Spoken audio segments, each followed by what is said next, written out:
Hi everybody, I'm Leo from Daddy's Game Time, and accompanying me today is Allan.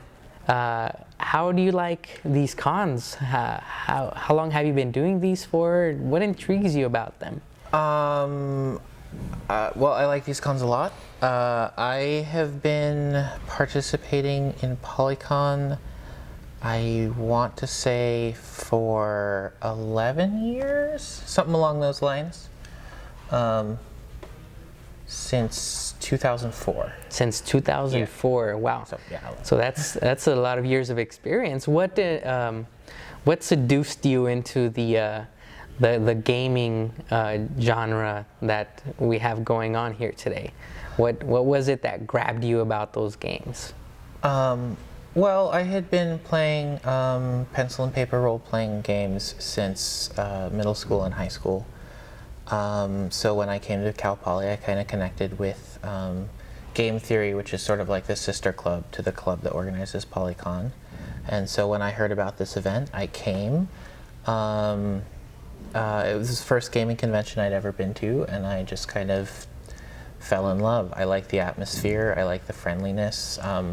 I like the ability to, meet new people, try out new games, and, have zany late night adventures, watching bad movies, or staying up playing some board game till 3 in the morning, or, whatever it happens to be. A con is a place where you can, make fun stories, and that's, to me, probably what attracts me to it. Oh, that sounds great. So you mentioned bad movies. What are some of your favorite bad movies? Oh gosh, haven't done that quite as much in my old age. I can't stay up all night. So Dr. Damn Near Kilter does his bad movie nights, and I have to say the craziest one was probably Meet the Feebles, Peter Jackson puppet movie that is nuts. And where can someone, like your average person, find movies like this? Are they online? Are they? To be perfectly honest, I don't know, and that's kind of one of the reasons it's fun to come to con is. The organizer of that event has been doing it for years. He's been finding all sorts of, interesting / terrible films for us to watch. And as I said, it's a place to come and learn new things where you can kind of get other people to do all their homework and they find the cool stuff and just bring it to you. Oh, excellent. So it sounds and it seems so far from what I've been perceiving throughout the day, atmosphere where everybody's just friendly. There's a camaraderie, would you say, when you sit down with a group of strangers and just start playing a role-playing game and you just start acting out these parts and you kind of loosen up as the hours pass by. What is your experience like? That's mostly been my experience. I'm someone who, especially when I was younger, was not the most sociable person. And sort of having that idea of this is the activity we're going to do right now is kind of a great way to break the ice and get you into things. I do game nights with my friends every week that I can make it now, and we spend less than half the time actually gaming. It's mostly just an excuse to hang out. But having that sort of activity to build socialization around is something that's really fun, really helpful. But, as much as it's fun to come and, make friends and meet people, I like the games I play, I like the games I run at this con. Even if I had to sit down and play a game with complete strangers who I wasn't going to make friends with, I'd love it because I love playing games.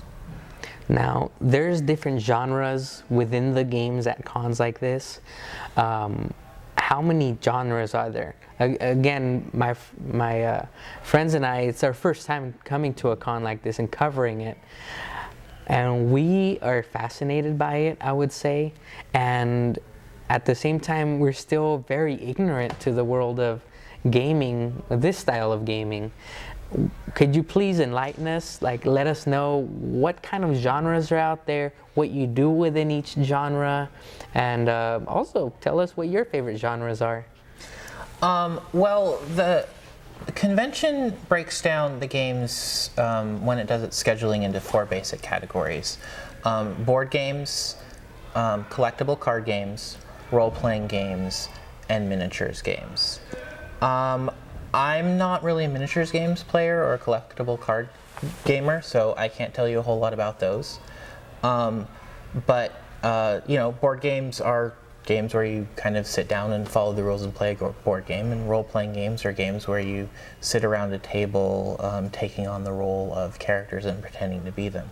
But then even within those, there are sort of subcategories. So for example, there are many people here who play board games that are sort of Euro-style board games. A good example of that would be games like, Carcassonne or Settlers of Catan, where it's sort of very abstract. There tends to be not a lot of randomness, but there tends to be a whole heck of a lot of strategy. Then sort of in the opposite dimension, there are like quick, silly games like Flux, which is a very fun, random game, or heavily themed, so-called Ameritrash games, which has sort of become a term of love at this point. But they tend to be like big, crazy, complicated games that are heavily themed. They tend to be the ones with like the crazy pieces, plastic molded pieces and like incredible art.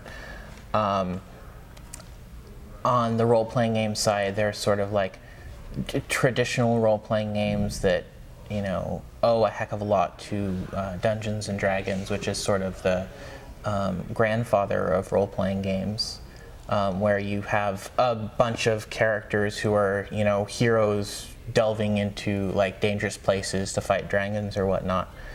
But there are also sort of other styles of board games. One of the things I'm proud of is that at Polycon we have an indie RPG game room, which focuses on more unusual styles of game. Like, for example, there's a game that I think is happening just about right now called The Night Witches, which is about, I want to say, Russian female pilots in World War II. So these are games that tend to explore interesting periods of history, have very different styles of play, and the nice thing about coming to a con like this is I'm not someone for whom any of these is like a particular huge favorite of mine, so I have 3 days to spend here. I can do lots of them. Oh wow, well that sounds really cool. There's all these different genres, and you even talked about how you use the term of endearment, Ameritrash, to describe some of those games. Are within the community of gamers, are there any games that are kind of looked down upon compared to other types of games? You mentioned Dungeons and Dragons being the grandfather, so I'm assuming that's revered amongst gamers. Well, that's how do you explain that's that? Complicated. Any given game is going to have people who love it and people who don't like it so much. The thing about Dungeons and Dragons is there are a lot of people who, because it's the very first game that a lot of people play, it's easy to, after you've done that and not a whole lot else for a long time, kind of grow out of it a little bit. I was in that space for a little while a couple years ago, but I stopped playing it, and now I haven't played it long enough that I want to play it again. I want to get my friends together and go down into dungeons and fight monsters again, because things get old. In terms of games that actually pretty universally get hate, it's going to be something like Monopoly, I think, would be the one. You're not going to find anyone here playing that because... Some of the Toys R Us games. Well, exactly. The thing is, we are still undergoing a revolution in board game design that's been going on for the past 25 years, probably. Just a couple of years ago, I revived the Polyprize project, which involves aspiring amateur designers submitting their own board games, and some of our volunteers here who are Cal Poly students or locals from the San Luis Obispo area play tested those games, sent notes to the game designers, and picked a game and awarded it a grant to further development. And you know, here this year at Polycon, the game Stones of Fate is the one that won. And it's here, it's been kickstarted. I think as of about now, it's available in local stores.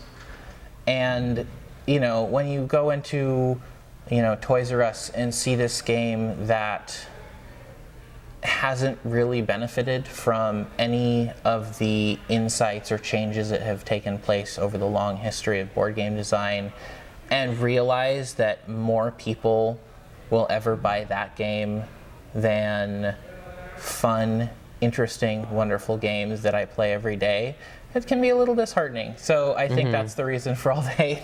Yeah. Wow. Well, Allan, thank you so much for having to sit down and talk with us today. Thank you for having me here. Anything else you might want to say to leave us with, some maybe words of wisdom, or just maybe even a simple hello to somebody out there that might be watching us? You know, hello to everybody. It's nice to meet you, because that's what Polycon is all about. All right, well, thank you. And remember to visit us at daddysgametime.com.